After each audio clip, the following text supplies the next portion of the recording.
Should be recording now, right? Yeah, it's recording.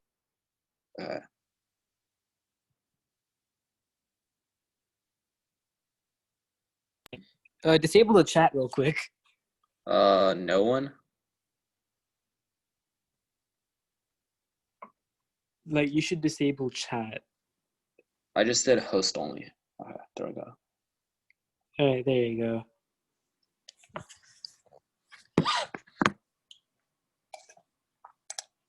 I don't see a disable annotations button. I don't know what that means, but okay. Hopefully people can't annotate. So, hello. I'm guessing. Hey, Will. What's up? I'm just saying hi. Okay. Yeah. Hi, I'm Will.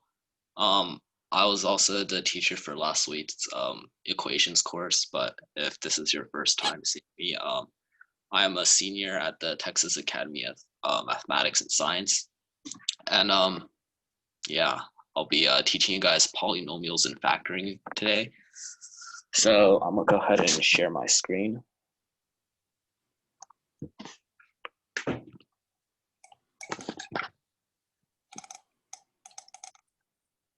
Okay, and OneNote. All right, so quick rundown. Today we're gonna be first gonna talk about quadratics. We're gonna talk about how to factor them real quick. That's probably gonna be a review for most of you. Then we're gonna move on to the quadratic formula and the discriminant and the quadratic formula.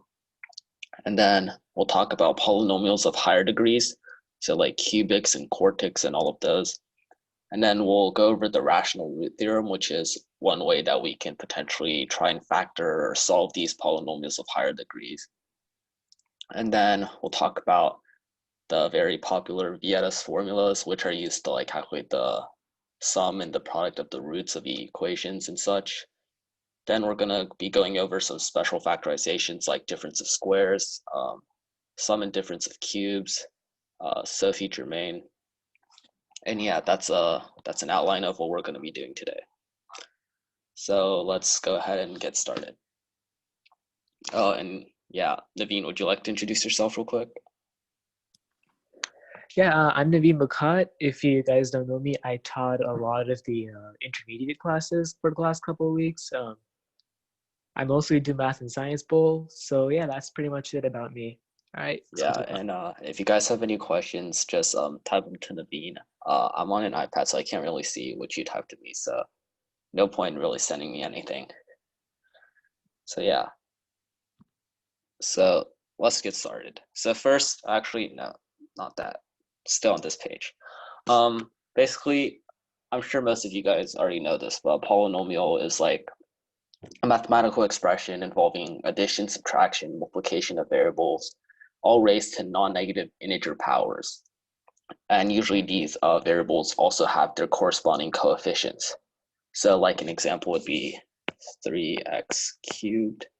Oh my God, excuse my handwriting. I still don't like writing with a stylus. 3x cubed minus 5x squared plus 6x plus 1. This would be an example of a polynomial. And usually like we try to find the roots, or we solve for these if you set these equal to 0 or something like that. And so first we're going to be talking about quadratics, which again, I'm sure most of you already know. It's just the polynomial whose degree, and by degree I mean the highest exponent. So this one would have degree 3, but a quadratic has at most degree 2. So it would be something like 6x squared minus 4x plus 1. That would be a quadratic. And so we basically, in order to solve quadratics, we aim to factor them into the product of two monomials. And basically a monomial is just something which has degree 1, so something like x plus 6. So let me erase all of this. So let's say let's first try and factor a quadratic whose leading coefficient is 1. So these are the easiest types of quadratics to factor. So let's start off with something like x squared plus 19x plus 48. So we're going to want to factor this into something like x plus d times x plus e. And here d and e are both going to be constants. And basically, we know that the first term of each monomial is going to be just x instead of 2x or 3x because the first term of the quadratic is x squared. So that's why these are a bit easier at first. So if we expand this out, this gives us x squared plus x times d plus e plus de. That means we want to find two constants, d and e, which the product of these two, d times e, is equal to 48. And the sum of these two, d plus e, is equal to 19. So if we list out the factors of 48, we have something like 1, 48, 2, 24, 3, 16, 6, 8, and the only pair of factors of 48 which multiply out to 48 and sum to 19 is this one. So that means we can factor this quadratic into x plus 3 times x plus 16. So that was simple enough. We basically just check the pairs of factors of the number, and then we see which of these sum to the number in the middle, which is 19. Yeah, that was pretty much the first problem. We can just go ahead and move on to the second one. So this one, slightly more complicated. And the reason being is that we see the first term is an 8x squared instead of a 1x squared. So basically now, instead of having x plus d times x plus e, we have, we're gonna have coefficients in front of the x's, so here and here. So let's instead write something, we can just use more variables to represent these numbers. Let's say jx plus d times kx plus e. So this will equal, when we multiply these two, this will give us this quadratic right here. And let's multiply this out just using their variables in order to demonstrate how to factor these. So if we multiply these out, we're going to get jkx squared plus je plus dk times x, and then plus de.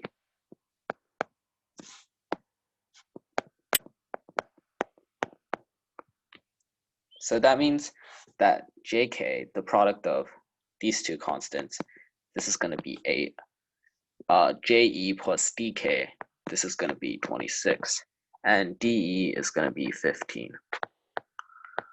So now we just consider the factors of each of these. Consider the factors of each of these numbers. So for 8, we have 1, 8, 2, 4. That's about it. And for 15, we have 1, 15, 3, 5. And also, I want to note real quick that the reason we're only considering these positive ones right now is because the constant in the quadratic is positive as well. So this 15 right here, this 15, if it was a negative term, then that means one of the factors would have to be negative. So this would be a -3, for example, and it would be 5. But since this 15 is positive, we don't have to worry about that for now. We can just make sure both of these are positive.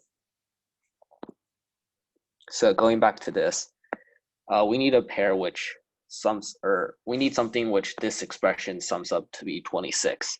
So I'm gonna spare us the, I guess, guess and checking, and I'll just tell you that 2, 4, and 3, 5 are gonna be what we want, and this is because 2 times 3 plus 4 times 5 is equal to 26. So therefore, if we go back to this factorization right here, we know that our final factorization for the quadratic 8x squared plus 26x plus 15, this is just going to be 2x plus 5 times 4x plus 3. So in case it wasn't clear, this is K, this is D, this is E, and this is J. So we just plug these back in, and then we get our final factorization. Oh, and we're not done yet, because the problem asks us to find the roots of this quadratic. And basically what that means is it wants us to find the values of x which make this quadratic equal to 0. And if we have a product of two terms which is equal to 0, if this is equal to 0, then that means either one of these is going to be 0. Either one of them. It could be both, but at least one of them has to be 0. So if 2x plus 5 is equal to 0, then we can just solve this equation, x is equal to negative 5 halves. And if we know that 4x plus 3 is equal to 0, then x is simply negative 3/4. So these are our two roots for this quadratic. So these quadratics, they were relatively simple to factor, but sometimes we're going to get quadratics which aren't that easy. And so in that case, we rely on something called the quadratic formula in order to find the solutions, or the roots as we call them. And the quadratic formula was introduced in the week 1 algebraic tricks class. So I'm just gonna go over it briefly here. Basically the quadratic formula states that if we have an equation ax squared plus bx plus c is equal to 0, then the solution is equal to x is equal to negative b plus or minus square root of b squared minus 4ac over 2a. And basically where we're just plugging in these coefficients of the variables. So this is pretty self-explanatory. We just plug stuff in order to get a solution. So let's try this with a example problem real quick. So the problem states that we want to find two real numbers such that for each real, the product of itself and 8 plus itself is equal to 13. So we can let this real number equal to x, and then the product of itself and 8 plus itself, well, that's just x times 8 plus x. And the problem tells us that this is equal to 13. And so if we distribute this x, we get x squared plus 8. Oops. We get that x squared plus 8x is equal to 13, and x squared plus 8x minus 13 is equal to 0. And we can go ahead and try, but like no pair of factors for negative 13, negative 113, or negative 13 and 1. Neither of these sum up to 8. So we're not going to be able to factor this. Instead, we rely on the quadratic equation. So the x squared here is actually a 1. So a is going to be equal to 1, b is equal to 8, and c is equal to negative 13. So if we plug this into the quadratic equation, we get x is equal to negative 8 plus or minus square root of b squared, which is 8 squared, so 64, minus 4 times a, which is 1, and c, which is negative 13. Expand this, and then we divide the entire thing by 2a, which is just 2 times 1, so that's 2. And now we just simplify this a bit, so this is negative 4 plus or minus 64 square root of 64 plus 52 over 2. This is equal to negative 4 plus or minus square root of 116 over 2. And this is equal to negative 4 plus or minus 2 root 29 over 2. We cancel the 2 out.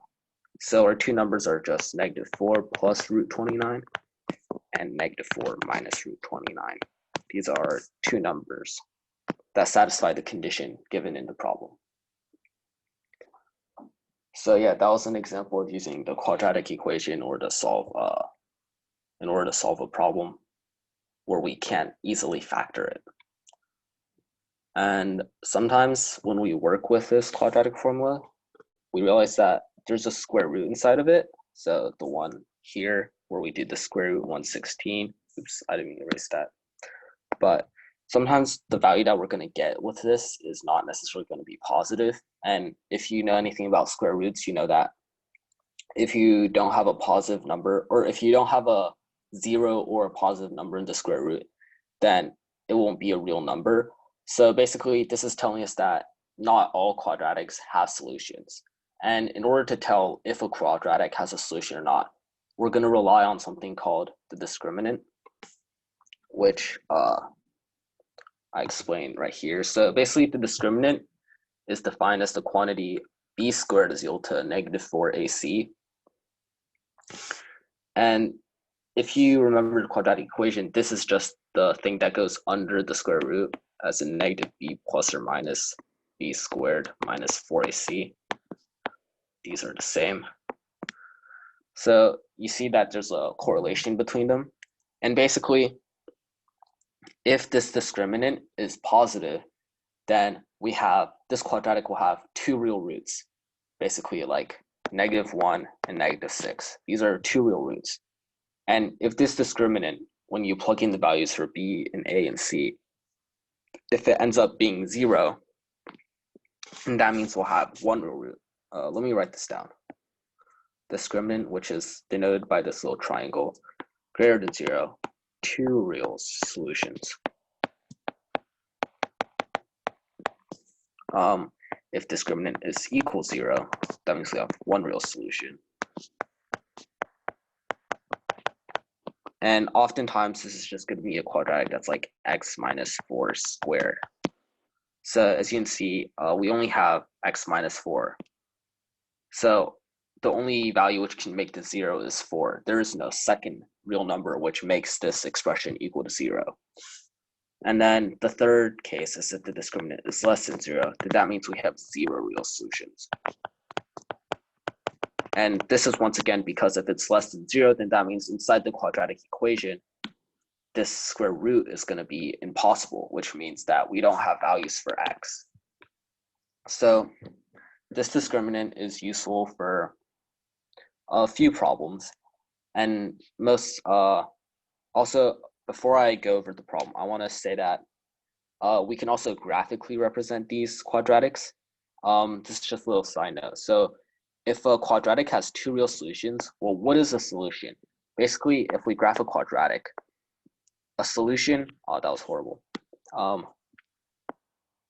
A solution is denoted by when the quadratic crosses the x-axis. So this would be a quadratic which has two solutions, or two real roots, because it crosses the x-axis two times, one to the left of the y-axis and one to the right. So a quadratic that has two solutions will look something like that, or it could be flipped upside down as well. And a quadratic that has only one real solution would look something like this. It's going to be tangent to the x-axis. So therefore, it would only cross it in one area. And once again, it could be negative as well. But the important thing is it only touches it once. And then if a quadratic has 0 real solutions, then that means it doesn't touch the x-axis at all. So it could be like this or like this, but basically it just never crosses this line right here. And that's just a quick graphical representation. We're not really going to make use of that in today's lecture, but it's a good thing to keep in mind for future problems. And this is something that comes up in competitions.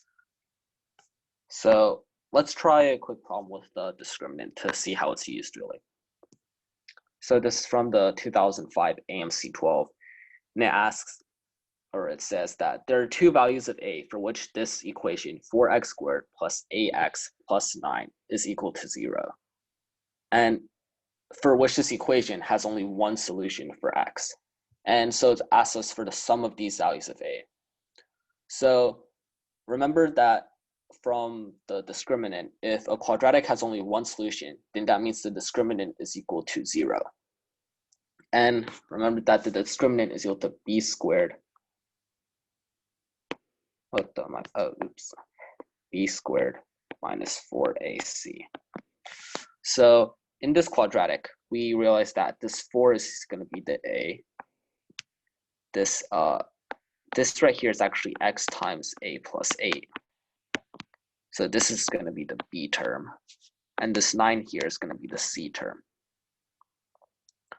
So we can write b squared minus 4ac as a plus 8 squared minus 4 times a, which is 4,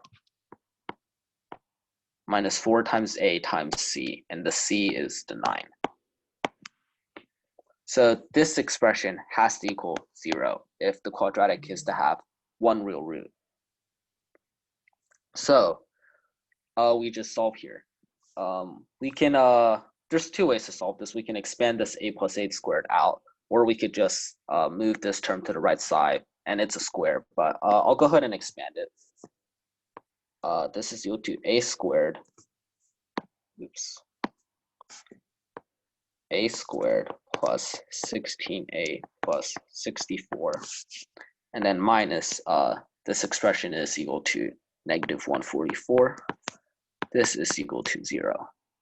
So we get that a squared plus 16a minus 80 is equal to 0. And now we just use our factorization skills from earlier, or you can plug it into the quadratic equation if you're lazy, but that tends to be slower when it's easily factorable. So we realize that the factors of negative 80 are, we have like 180, where one of these is negative. Let me move the screen down a bit. We have 240. We also have 420, 516. And if one of these is negative, the only one which works is if we have negative 4 and 20, because the sum of these two is equal to 16. And so therefore, our factorization would be a minus 4 times a plus 20 is equal to 0. And so this means that, as from before, one of these monomials has to equal to 0. So a is equal to 4 here, or a is equal to negative 20. The problem is asking us for the sum of these values of a, which make the equation have one solution. So 4 minus 20, that's just negative 16. That's our answer. And later, we're going to be going over Vieta's, which makes this process a lot quicker, because once we reach the quadratic, we're not going to actually have to solve for the roots. We can just use Vieta's in order to find the sum of the roots.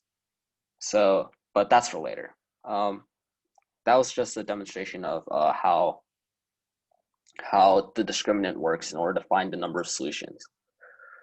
So now let's move on to polynomials of higher degrees. So these are going to be our cubics, our quartics, our polynomials to the 5th power. These are typically messy, and they usually don't ask you to solve for x. Some cubics or quartics would, but if you have just like a full-blown polynomial to the 5th power, most likely they're not going to ask you to solve for x. But sometimes they will, and this is where we make use of the rational root theorem. So what the rational root theorem is, it states that for a given polynomial with integer coefficients, this an xn plus an minus 1 times x to the n minus 1. This is just fancy notation for saying like a polynomial with degree n. So the largest exponent is going to have power n, and then the next one's going to have, the next one is going to have power n minus 1, n minus 2, dot, dot, dot, until we get times x and then a constant, so x0. And then each of the an and an minus 1, these are just the corresponding coefficients. So something like if n is equal to 6, it would be x6 plus x5 plus x4 plus dot, dot, dot, plus a constant, right? And again, these an values can be anything. They're just coefficients like 6, 3, negative 4, so on. But basically, this theorem states that if we have a polynomial, then that means each solution x is going to be in the form of plus or minus p over q. where p is a divisor of a0, which is the constant term. It's going to be the last term in the polynomial, one that doesn't have a variable with it. And then q is going to divide an, which is the first term of the polynomial. So let's clean up the screen a little, and I'll show you what I mean. Oops.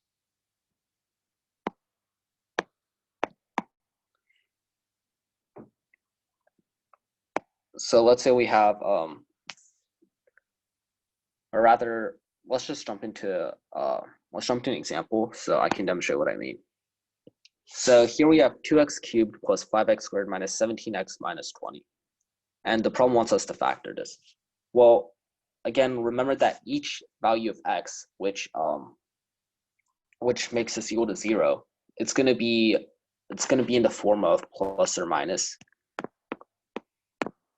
minus p over q, where p will divide 20.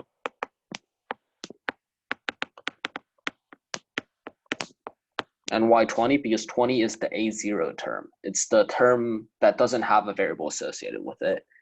And then q is a divisor of 2. And this 2 is the first term, or rather the coefficient associated with the term that has the highest power. So now we can basically limit our set of possible solutions for x. And we can essentially we can basically just list out all the factors of 20 and all the factors of 2, and then form every possible combination of fractions. And that's going to be our set of solutions. So the divisors of 20 are 1, 2, 4, 5, 10, 20. The divisors of 2 are just 1 and 2. So if we take each of these numbers in the top row, we divide them by 1, we divide them by 2, those are going to be 2 possible solutions for x. So we can create a set here. We're just going to take each of these on the top row. So 1 divided by 1, then we have 1 divided by 2. And also each of these is going to be plus or minus, by the way. 2 divided by 1, 2 divided by 2, and we're going to have a lot of repeats here, but I'm just going to list them all out, then we can rinse out the repeats afterwards. 4 divided by 1, 4 divided by 2, 5 divided by 1, 5 divided by 2, 10 divided by 1, 10 divided by 2. Let me zoom out. That's hideous. 10 divided by 2, 20 divided by 1, 20 divided by 2. So this is our final set. And then if we simplify these and get rid of the ones which are the same, we just have plus or minus 1, plus or minus 1/2. Geez, it's so hard to make commas. Plus or minus 2, plus or minus 5, plus or minus 5/2, plus or minus 10, plus or minus 20. And so this is still a lot of numbers to check. And basically what we typically do is we start with the easiest ones. And if a problem is designed to be solved with rational root theorem, then most likely one of the easier ones is gonna show up as a root. So we typically try and check plus or minus 1 and plus or minus 2 first. So for example, we can try positive 2. And basically how we try it is we just plug it back into the original equation, which I'll rewrite it down here. 2x cubed plus 5x squared minus 17x minus 20 is equal to 0. And basically when we plug in the value for x, it has to make the expression equal to 0. So if we plug in 2, that gives us 2 times 8 plus 5 times 4 minus 34. Oops. 5 times 4 minus 34 minus 20. This is equal to 36 minus 34 minus 20, which is equal to negative 18. This is not equal to 0, so that means 2 does not work. We could try something like 1. Let's erase this very slowly. Oops, I didn't mean to erase that. Oh, geez.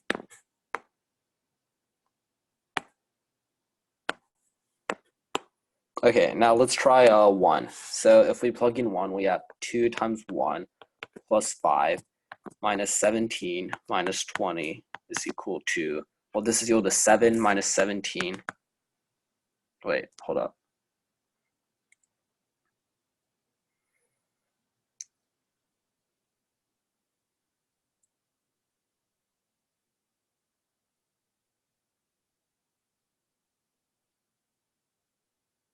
All right, yeah, sorry. So we have 2 plus 5 minus 17 minus 20. That's 7 minus 17 minus 20. And this is also not equal to 0. We can try -1. So if we try -1, it gets us 2 times -1 plus 5 times 1 plus 17 minus 20. And this will give us 0, actually. Basically, now that we have this, we want to factor out of the cubic the monomial which is associated with this solution. So if we have x equal to -1, the monomial associated with this x equal to -1 is going to be x plus 1, because that's what makes it equal to 0. So we're going to factor out this x plus 1 from this equation right here. So in order to do this, we can use either long division, or we can use synthetic division as well. We're going to go ahead and use synthetic since that's a bit quicker. So we just write 5 or 2, 5, -17, -20, 0, -1 here. So this is going to be 2, -2, 3, 3, -20, 20, 0. So this means that the quadratic that remains when we divide this cubic by x plus 1 is 2x squared plus 3x minus 20. And so now we can factor this one either further. So let me move the screen down a bit. So with this, we can now factor this. Let's list out the factors of 2 and 20. That's 1, 2, and this can be 1, 20, 2, 10, or 4, 5, where one of these is going to have to be negative since it's a -20 term. The term that, the one which actually works is if we have 4, -5, and 1, 2. So if we use these two, we get 2x minus 5 times x plus 4. And again, this is because 2 times 4 plus 1 times -5, this is equal to 3. So that's why this factorization works. It gives us 3, which is in the x, which is the x term here. So this is the factorization of the quadratic. And if we multiply this by x plus 1, then this will give us the factorization of the original cubic, 2x cubed plus 5x squared minus 17x minus 20. So this is our factorization. Yeah. So not all of these types of problems which involve cubics are going to ask you to solve them. And I'd actually argue that the majority of them do not ask you to solve them. Rather, they're going to ask you to somehow manipulate the roots of the equation. And what I mean by that is taking advantage of Vieta's formulas, which we're going to go over now. Basically, Vieta's, or we're going to first go over it for a quadratic in order to just explain how it works. Then we'll go over it for cubics, which is what it's, I guess, more useful for. Or cubics and higher powered polynomials. So for a quadratic, if we have ax squared plus bx plus c, then the sum of the roots, which are r1 and r2, this is equal to negative of the b term over the a term. And the product of the roots is going to be equal to c over a. So I think most of you would know this already, but in case you don't, basically, this is really useful in order to find the sum of the roots. So let's say, remember the question from earlier that asked us for the sum of the a's? Let me try and find it.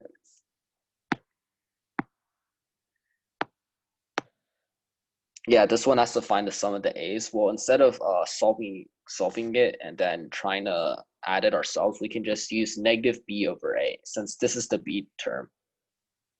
This is the b term. This is the a term. This is just negative 16 over 1, which is equal to negative 16, which is what we have here. But let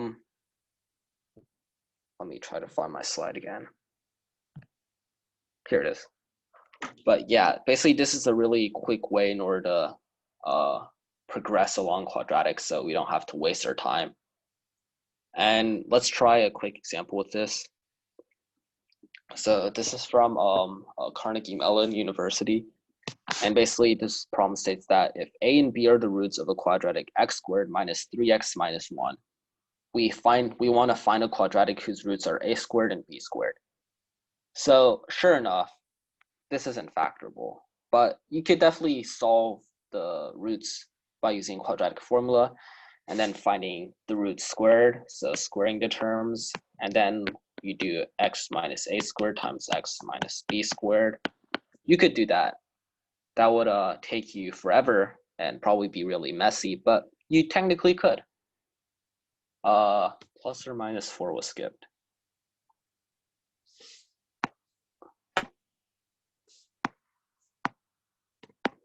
Here.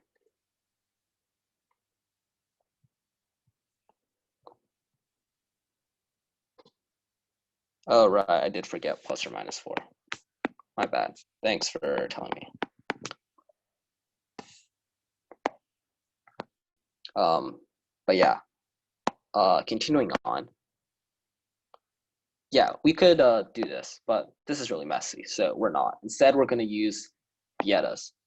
So basically, by applying Vieta's to this original quadratic, we get that the sum of the roots, a plus b, is equal to negative of this term over this term. So that's just 3 over 1, which is 3. And then the product of the roots is just this term over the first term again. So ab is equal to negative 1 over 1, which is equal to negative 1. So now we want to manipulate these in order to get a squared plus b squared and a squared b squared. And the reason why is because if we have these two terms, we essentially know the ratio between the coefficients of the quadratic we want to find. So then we can just kind of apply Vieta's backwards in order to find this quadratic. So in order to get a squared b squared, let's do this one first because it's easier. This is just ab squared, which is negative 1 squared, so that's just 1.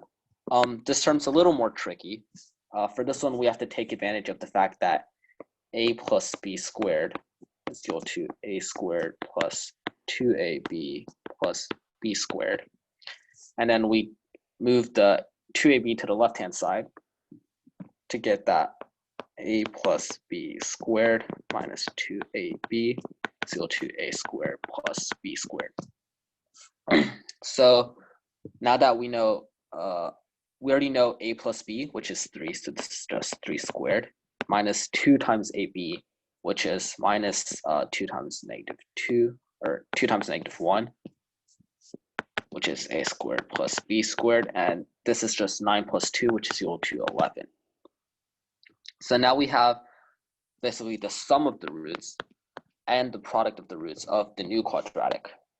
So let's say we have a quadratic cx squared plus dx plus e. This is the quadratic we want to find. And then that means that negative d over c is equal to 11, and that e over c is equal to 1. And because it wants us to find a quadratic, we can essentially let these variables be whatever we want as long as we maintain the ratios. In order to make this easy for ourselves, let's let c be 1. Then that means d is equal to negative 11 and e is equal to 1. So therefore, our final quadratic would be x squared minus 11x plus 1. Oops. And that would satisfy that having the roots a squared plus a squared and b squared. Now, let's move on to Vietas for higher degree polynomials.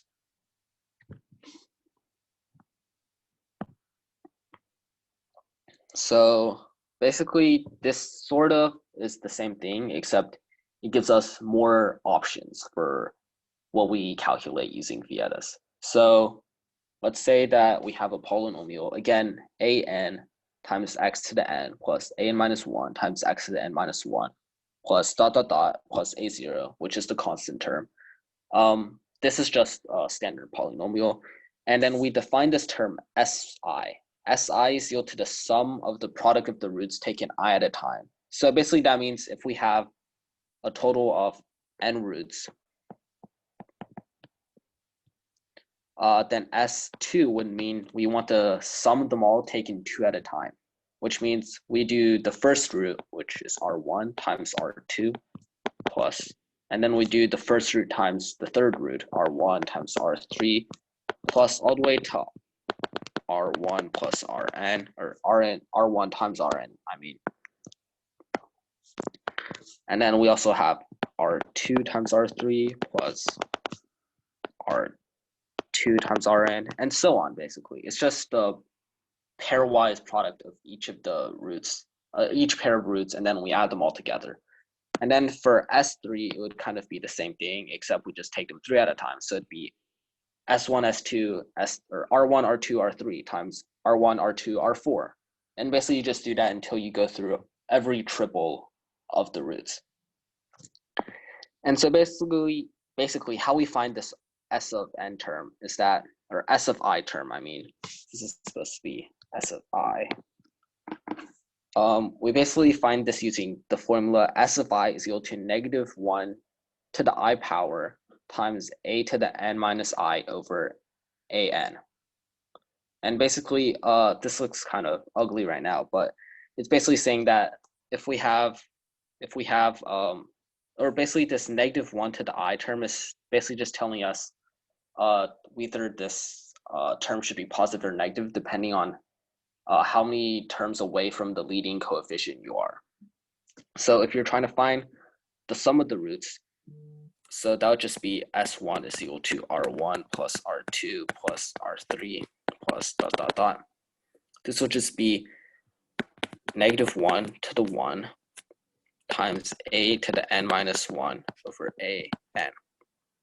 And this a to the n minus 1 is just a term with exponent x to the n minus 1, with a variable x to the n minus 1.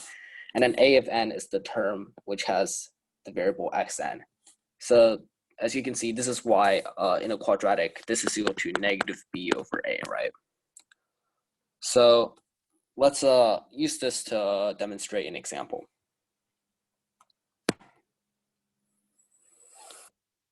So this polynomial right here, x cubed minus ax squared minus plus bx minus 2010, it has 3 positive integer roots.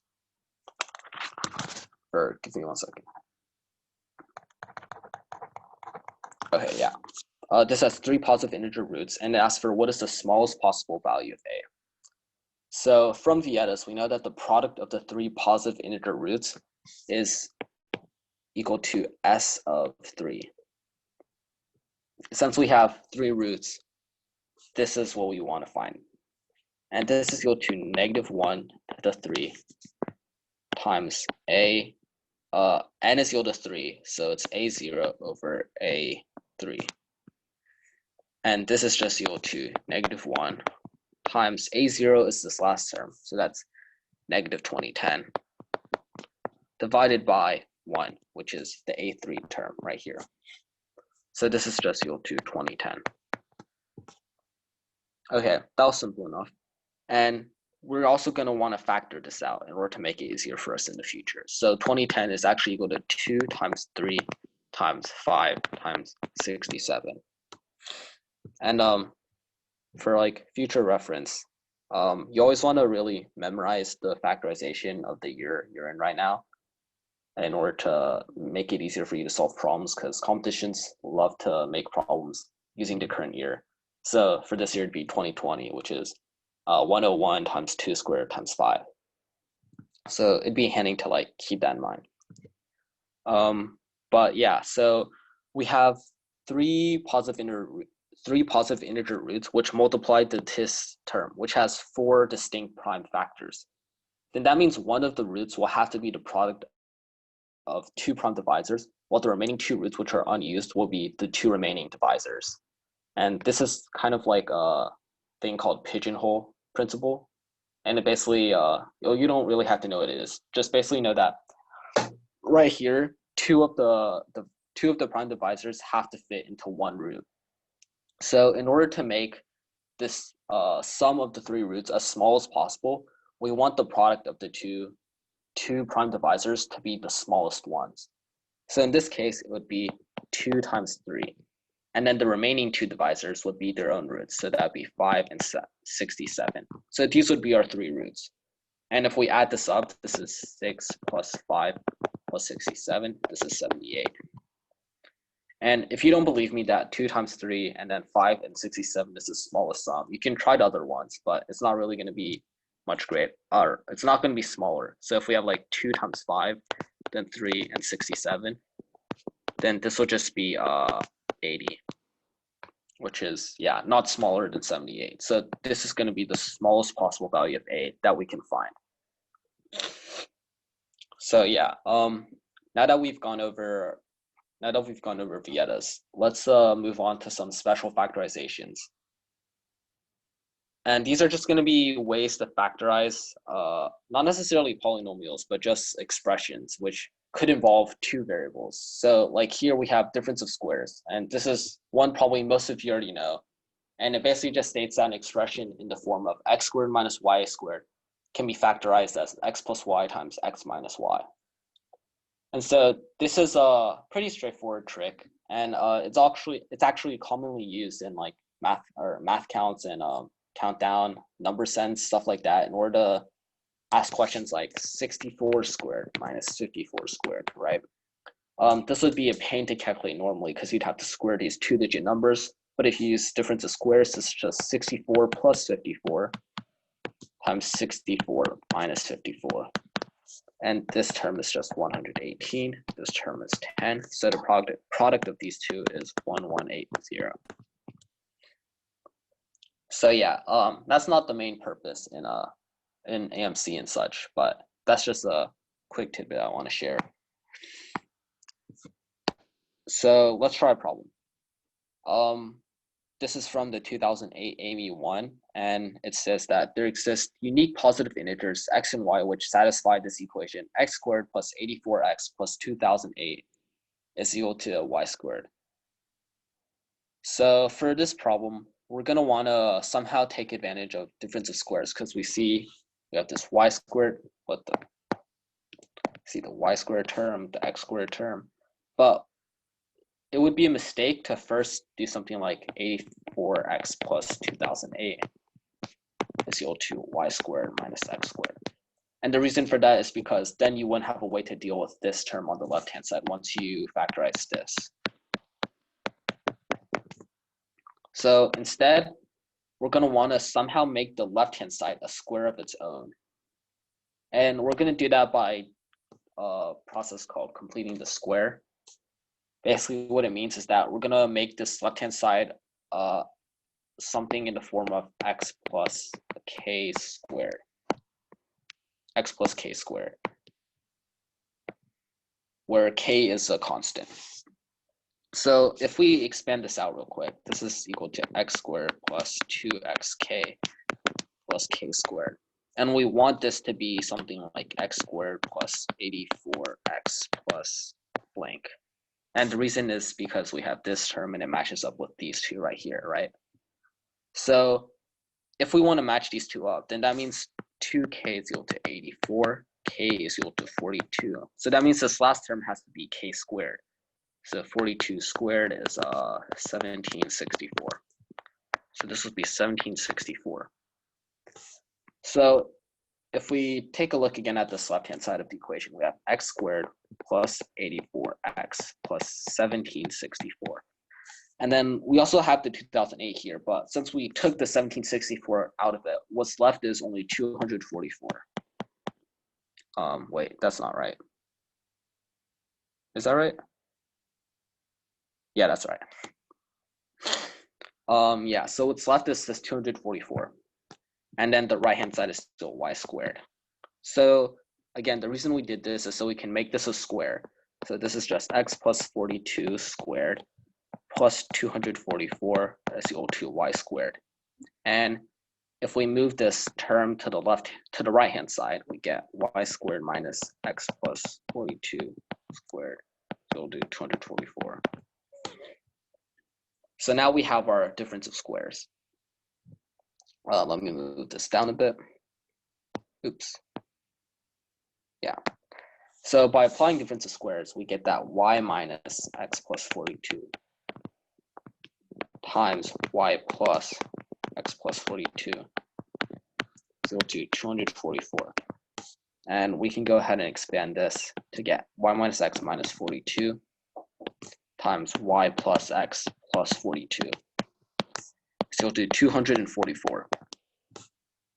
So now it would appear that we're kind of stuck, because we want to factorize 244 into a pair of divisors.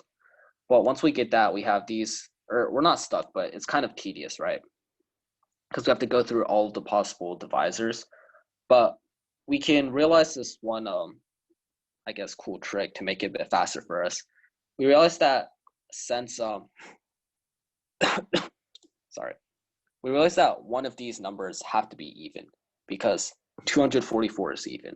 That means one of this or this has to be even. If they were both odd, then this would multiply out to be an odd number instead of even. So that means one of these is even. However, if one of these is even, then that means x and y must be both even or both odd. Because let's say y minus x minus 42 is even. Then that means y minus x is even because even plus 42, an even number plus 42 is still even. And in order for y minus x to be even, they both have to have the same sign. They both have to be, or same parity, I mean. They both have to be even or they both have to be odd. And then the same goes for this one. This will give us that x plus y is even, which gives us the same thing. However, if one of these is true, that means the other one is true as well. If x plus y is even, then x minus y, that means y minus x is even as well. So in reality, both of these terms are going to be even. And the reason why this helps us is because we see that 244, if we factor it, this gives us 2 times 61, or 2 squared times 61.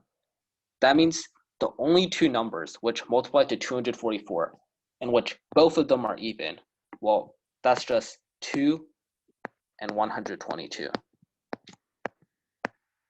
These are the only two numbers which multiply to 244, which are both even. So that means that we have our set values for these two terms right here and right here.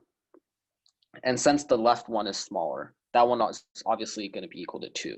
So we have y minus x minus 42 is equal to 2. And then this one is larger because, again, x and y are both positive integers.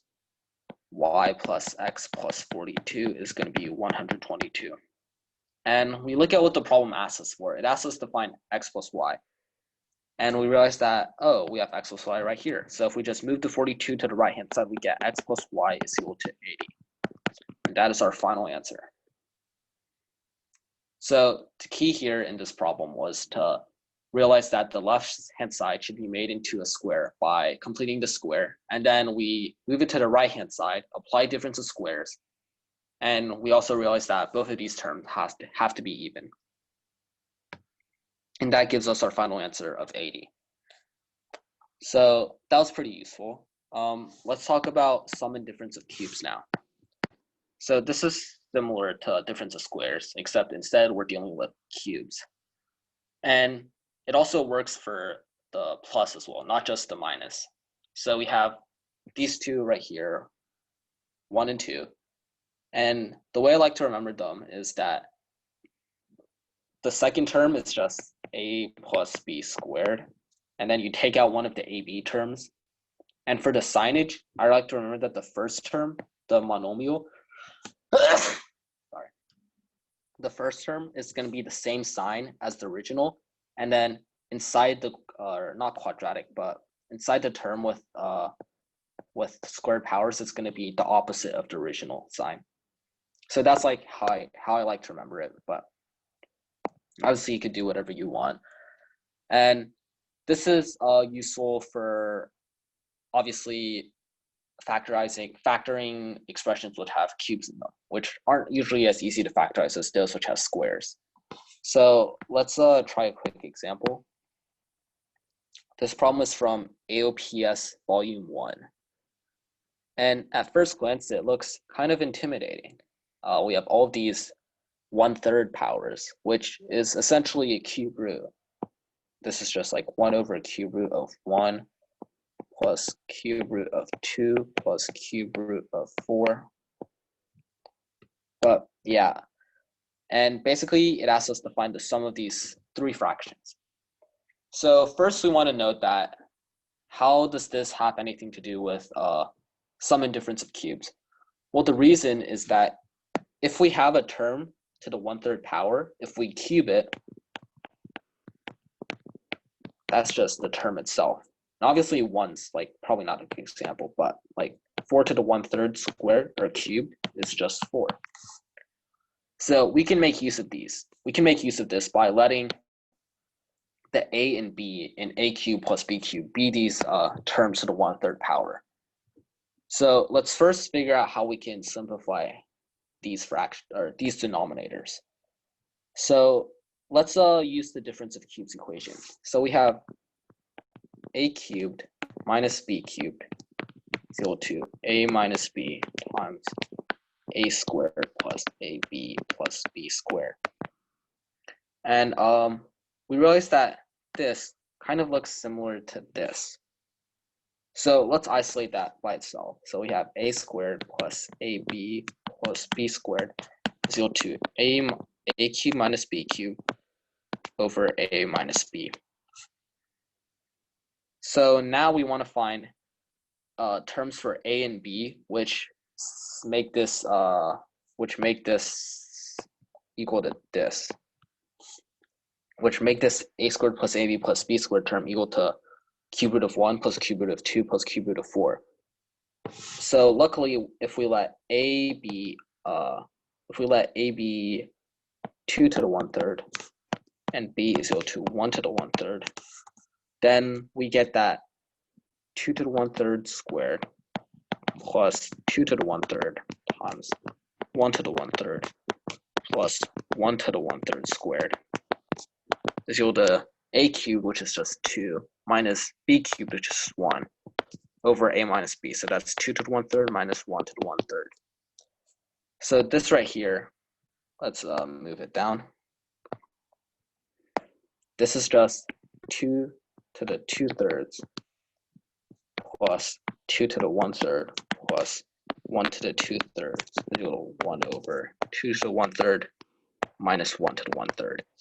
And we notice that this is equal to 2 squared to the 1/3. So this is just 4 to the 1/3 plus 2 to the 1/3 plus, again, this is 1 squared to the 1/3.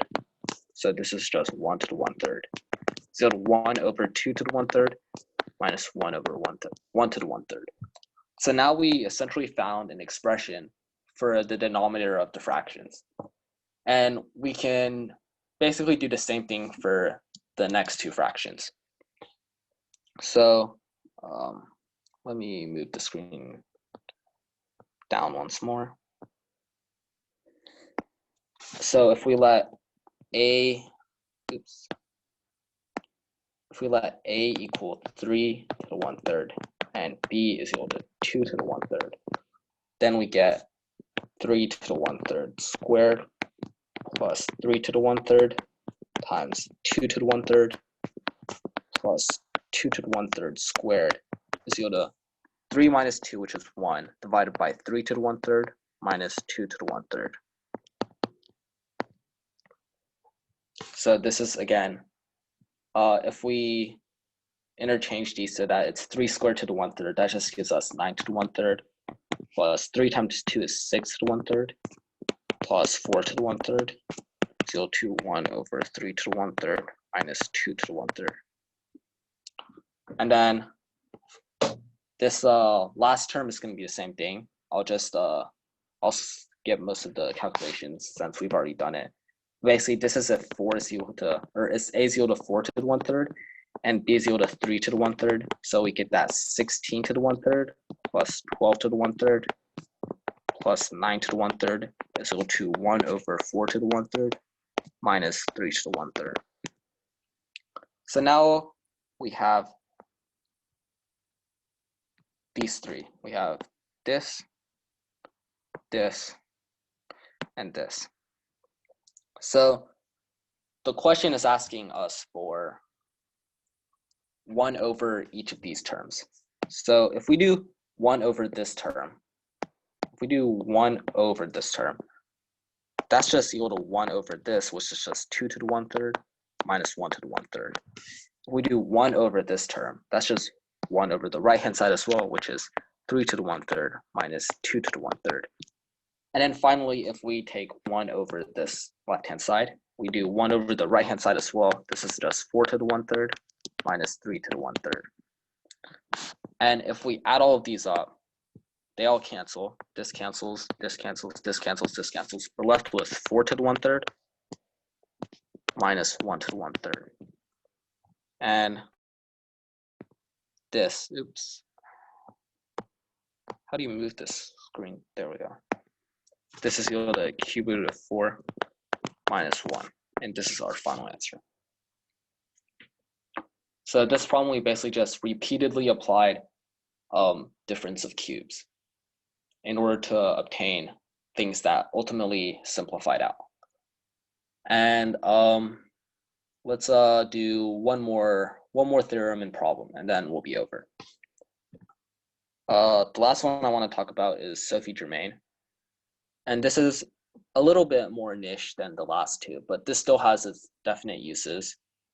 And basically, this basically states that an expression a to the 4 plus 4b to the 4th is equal to a squared plus 2b squared plus 2ab times a squared plus 2b squared minus 2ab. And see if you can figure out how to obtain this factorization.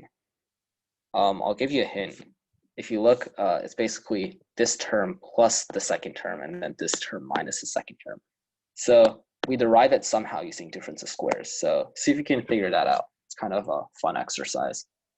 But for now, we're just going to focus on the identity itself. So I guess the best way to demonstrate it would be through perhaps the most well-known Sophie Germain problem that exists. This is I think this was an AMC problem. I don't remember, but I think I definitely forgot to source it. I will go and do that after the class. So basically, we realized that each of these terms, 10 to the 4 plus 324 plus times 22 to the 4th plus 324, they are all in the terms of a to the 4 plus b, or 4b to the 4th. And basically, a is just a term that's being put to the 4th power, so like the 10, the 22, the 34. And b is just 3, because 4 times 3 to the 4th is equal to 324. So let's, this is, Naveen told me that this is an Amy problem. Don't remember which year, but I will put it on the handout once we release it. So basically, this problem, let's go ahead and write out a new version, or not a new version, but like a version of Sophie Germain that fits our problem a bit more. So if we have a to the 4 plus 324, this is just equal to, again, a is equal to a, and then b is equal to 3.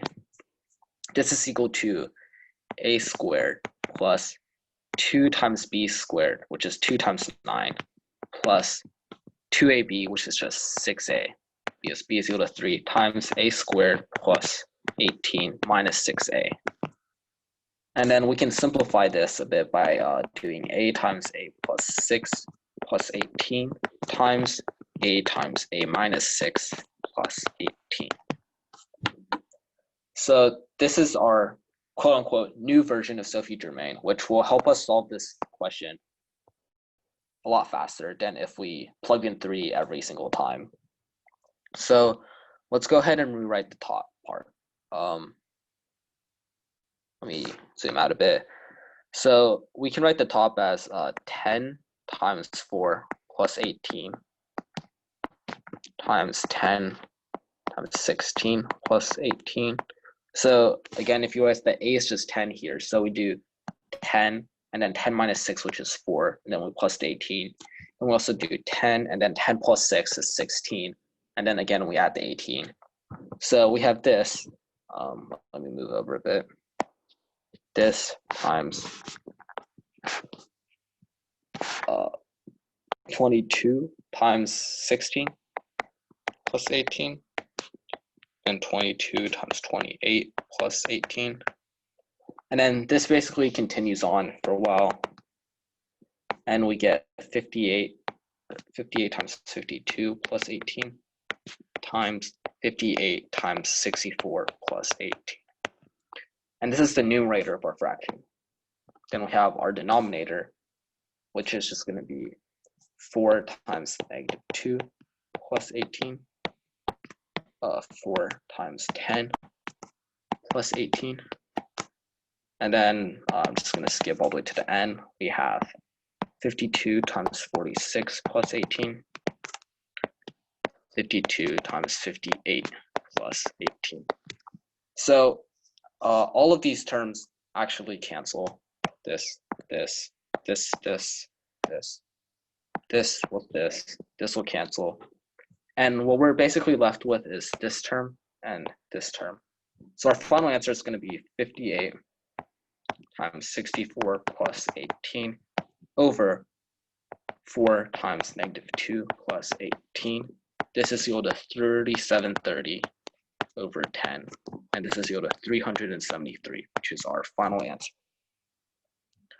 So yeah, the key to this problem was knowing to apply Sophie Germain and then making it quicker for ourselves by writing down this, I guess, again, quote unquote, special factorization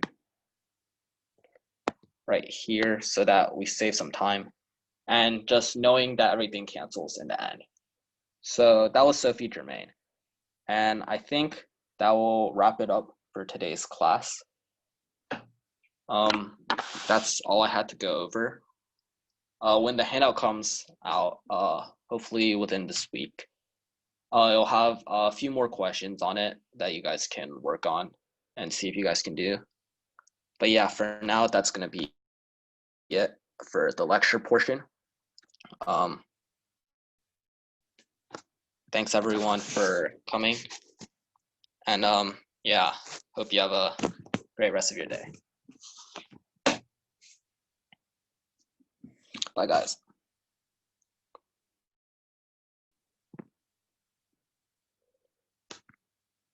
Thank you, Pineapple.